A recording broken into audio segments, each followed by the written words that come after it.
Одной из наиболее заметных водных артерий юга Молдовы является река Ялпуг, которая берет свое начало к северу от села Жавгур Чимишлийского района и протекает по территории Камрадского, Чедерлунского и Тараклийского районов, впадая в озеро Ялпуг. Вся его длина составляет 142 километра. Гидроним Ялпуг образован тюркоязычным населением юга Прутоднестровья и переводится как «плоская низина». В северной части реки расположена столица Гагаузии, город Камрад. Старожилы помнят Ялпуг, когда он был более полноводным, чем в настоящее время. Речка была так полноводная как-то.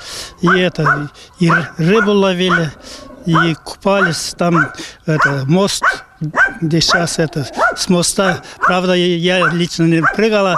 Другие самые более ребята, которые прыгали прямо в воду. Мы, когда были маленькими детьми, допустим, 15, 14, даже 12-13 лет, мы купались там.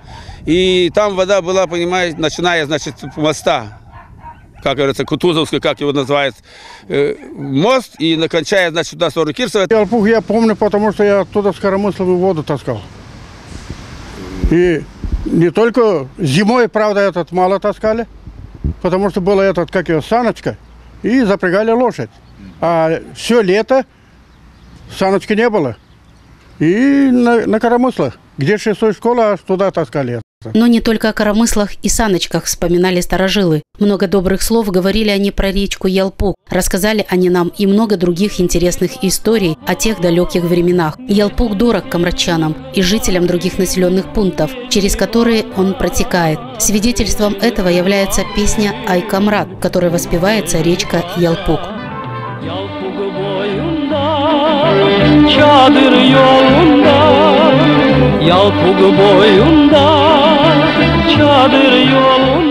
Если взять в 50-е, 60-е годы, река Ялпуг, пойма реки Ялпуг, река Ялпуг – это была глубоководная речка. Но учитывая то, что со временем река Ялпуг начала заиливаться, пойма реки и сама речка.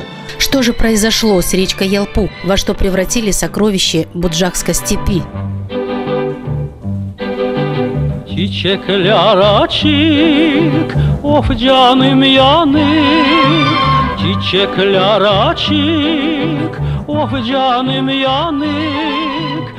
Поскольку Буджакская степь всегда значилась как зона рискованного земледелия, чиновники в середине прошлого столетия решили построить в пойме реки Ялпуг Камрадское и Кангасское водохранилища, а чуть позже еще и Тараклийское, которое предназначалось для аккумуляции в нем дунайской воды. Однако построенный каскад водохранилищ существенно изменил первоначальную картину поймы Ялпуга. На территории поймы реки, я уже говорю, значит, те 13 скважин, которые были пробурены, они были законсервированы, но не затампонированы. То есть проект был, но не были выделены средства. И на сегодняшний день в этих скважинах через труб, через колец и так далее поступает тоже нечистоты, что приводит к загрязнению водоносного горизонта. Человеческая деятельность и недальновидность чиновников привела к ряду проблем. В настоящее время пойма реки Ялпуг полностью загрязнена, заросла местами камышами, а проблема с грунтовыми водами не решена до сих пор. Вода в подвалах, в огородах и даже в домах людей является огромной проблемой для жителей, проживающих вдоль Ялпуга. Подвал полный.